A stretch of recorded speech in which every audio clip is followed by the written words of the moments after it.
Whitaker sidelined 10 to 14 days. Meanwhile, in the top of the fifth, more bad news. B.J. Surhoff turned on one, and watch it go. Upper deck 3-run home run. 3-0 Milwaukee had jumped on top. Paul Molitor then came to the plate in the sixth and jumped all over this pitch. Another shot off Walt Terrell. His 11th of the year, an upper deck home run. 4-0. Joey Meyer a couple of batters later, and Big Joey lumbered one into the corner. And so as a result, it was another run, and it was 5-0. Ted Higuera pitched a beautiful ball game for Milwaukee, striking out 6, including Fred Lynn, making the new Tiger look awfully bad. As the Brewers did it to Detroit again, this time 6-1. Milwaukee on a roll and Detroit sliding, and boy, is this race getting to be something else. We have a tie for first place atop the American League East because Boston has beaten the California Angels 6-5. Lance Parrish with a home run in the 10th inning to win the game. Larry Parrish, excuse me. And so Boston has tied Detroit in that race for first place. Meanwhile, the Yankees continue to slide. It was in Oakland today where they just simply got leveled by the bats of the A's. Jose Canseco drove in 3, including 2, on this base hit through the drawn-in infield, plating Luis Polonia and Dave Henderson.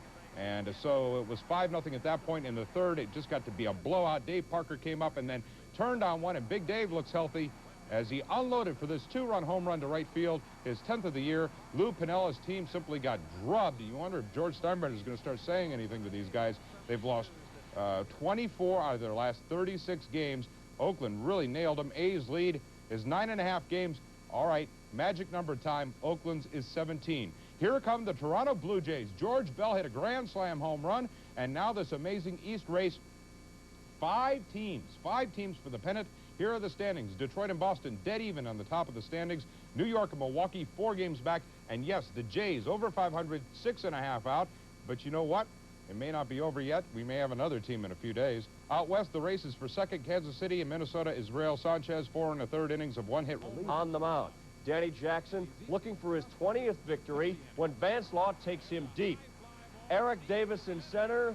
Who said he's not the next Willie Mays? He looked like it on that play. Jackson still pitching a shutout when the Reds explode off Calvin Schiraldi, who is certainly not the next Juan Marichal.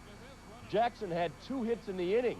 He lost this ball in the vines. The Reds score 9 in the 5th.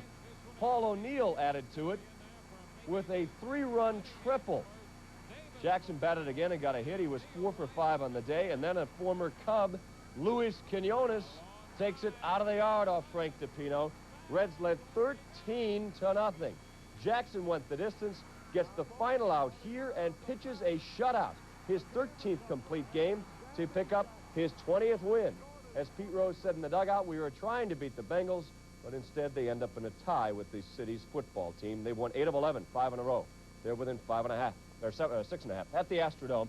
Houston gets a home run from Kevin Bass, and Billy Hatcher hit the triple that provided. Control was good. We ran the ball. We got good offensive linemen. We run the ball well. We're proud of our people. We like our people. For those who don't like our people, that's tough. We like them. We got a lot of crews going to sit quiet on this. Looked like they had a hat trick going for them in the 2nd inning at Anaheim Stadium. Brian Downing hammered Roger Clemens for a 2-run homer, and the Angels are staked to a 4-0 lead.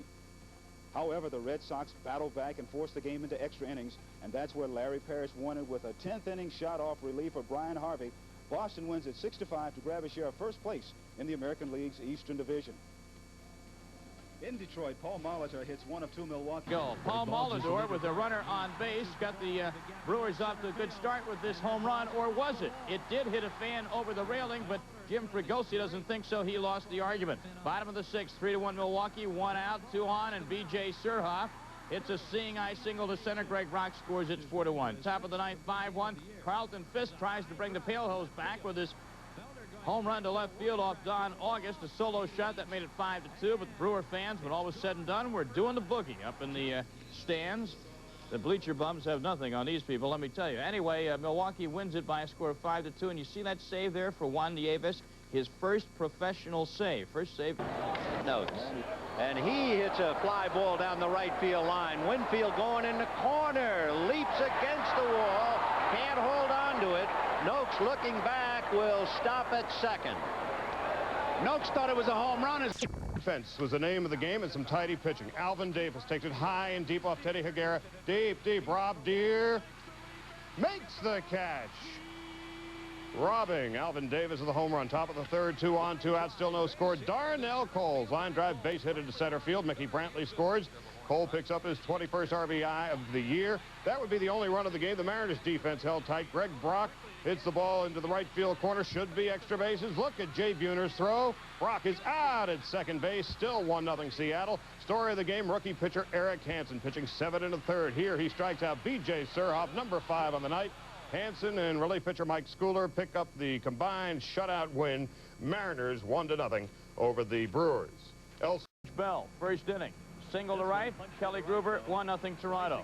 Next batter, Ernie Witt, 2 runners on, 4-0 Toronto. And Mike Smithson is feeling the pressure already as the full moon looks on. Top of the second, Tony Fernandez, single to right, Rob Ducey scores, 5-0 Toronto. Joe Morgan has seen enough, calls collect to the bullpen. Dennis Lamp comes in. Rance Mullenix, the hits just keep on coming up the middle. Fernandez scores, 6-0 Toronto. 2 batters later, Ernie Witt, 9-0 Toronto. His second homer of the game. Get your credit card out again, Joe. Call the bullpen. Need more help. Operator, please. Yep, there he goes. Red Sox fans taking some heart, though, because Dwight Evans blasted a 2-run shot.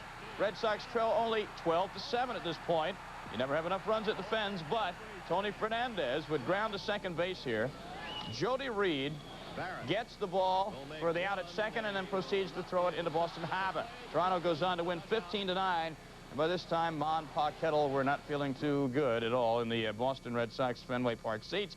Hey, they paid, what, $8 to see this? 15-9. Flanagan, the winner, his 13th of the year. Smithson takes the loss again. In Cleveland, the Detroit Tigers were watching the scoreboard while at the same time trying to survive against the knuckleball of Tom Candiotti. Bottom of the second, no score. Andy Allenson takes Tanana to deep left center, or to left center, for Cleveland. Luis Medina scores, and Brooke Jacoby is saved at third. 1-0 Cleveland. Still 1-0 Cleveland. On to the 8th. Reggie Williams, bottom of the 8th, takes Tanana's curveball to left center. Now Fred Lynn has a beat on it.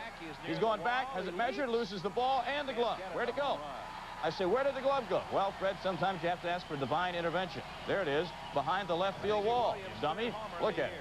The ball off his glove. It's a home run. He did get a new glove, though. That made it 2-0. Still, in the 8th inning, Corey Snyder on first, and Carmen Castillo hits one where not even Fred Lynn and the sister could reach it. 4-0 Indians. Sparky Anderson not too perky on the bench, and strong performance by Tom Knuckleball Candiotti, striking out Darrell Evans here for the final out. Candiotti's first shutout of the season, a 4-hitter. What a time for that, say the Detroit Tigers, as Cleveland beats Detroit by a score of 4-0. In Milwaukee, the Brewers still alive in the great race. We're hosting California, and look at this. The Brewers come up with a run in the bottom of the 9th inning. Actually, they come up with a couple of runs in the 9th inning. California got 4 in the 7th to make this interesting. August is the winner. Bosio gets his 5th save, so Milwaukee will gain a game on Boston as well. And in Baltimore, the Yankees also played catch-up. Who's going to come out on top in the NL East, or the AL East, or whatever? You tell me. Around and around we go. Where we stop, nobody knows. Yanks doing what they can. Top of the first, Don Mattingly. See ya. 2-run homer against Curt Schilling. Mattingly getting his money's worth on this shot. 2-0 New York. Mattingly again against Curt Schilling after he takes the Cadillac trot. And instant replay, only this time no one on base. This one was spanked just a little bit harder to right center. 3-0 Yanks up. Now Ron Guidry looked like the Guidry of 10 years ago. Look at him here against Eddie Murray with the bases loaded. That thing dropped off the table, struck him out, got out of the inning. Top of the 4th, 3-zip Yanks. Ricky Henderson up with 2 on, and Henderson doubles to left field. 2-run score. The Yankees lead it by a score of 5-0. And yes, friends, did somebody light a fire under George Steinbrenner's team? We shall see. The final score, Yankees win it by a score of 5-1. Guidry is second win of the year, and Mattingly his 11th career multi-home run game, as you see. So without further ado, let's take a look at the AL East standings. Wow, what a trio chasing the Red Sox, and the collar gets tighter in Beantown. Boston by 3.5 over New York, Detroit, and Milwaukee. Toronto has been officially eliminated, but the magic number remains at 3 now to eliminate the New York Yankees. And I tell you, they don't clinch by Friday. They're champs, and they've got a date for the Mets. More of that coming up, and we'll see just regional title since '81. Marvell Wynn pops it up to Steve Sachs. L.A. cementing a transcontinental series with the Mets. Starts at Dodger Stadium a week from tonight. The key addition was Kirk Gibson offensively. He started a winning attitude and started a winning atmosphere in spring training.